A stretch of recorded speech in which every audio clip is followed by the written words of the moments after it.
You also mentioned about the disguised unemployment. Is that situation very? Is that? I mean, part of that makes sense because I think India has a lot of labor to supply, so that part makes sense to me. But is that very unique to India? Like the aspect of disguised employment, is that like very unique to India, or are there other countries that you've seen this phenomenon in?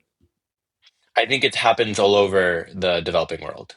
Yeah, so it's not just an India, a feature of India. That said, I think it is the unique, interesting thing about India is that the state is quite active in both welfare and supporting employment. So in states that lack that capacity or are not democratic, you maybe see less of that, perhaps. But in India, there's actually pretty robust now, especially after Aadhaar and the Jamstack and everything. Now there's pretty robust welfare programs, and in some states, there's like this example of the metro station.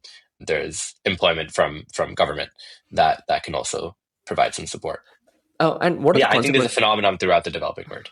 But what do you think are the consequences of that? Is that like, I mean, part of, so one way to think about this is that there is a person out there who doesn't have a job, and today he can get the job as like a metro, like a ticket dispenser, right? Even though that may not be like the most productive thing that he can do, he's obviously getting some income rather than sitting idle at home.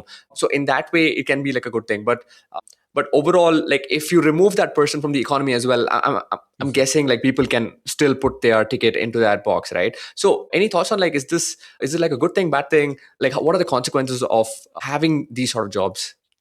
Yeah. I think it's a symptom of underlying structural weakness. So I don't know if it's good or bad per se. You could say it's good because it's providing this person with something to do.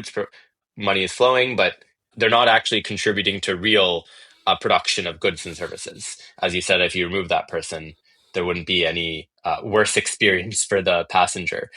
Yeah, so I think it's as India grows, it creates labor demand in other areas and improves, skilling, education.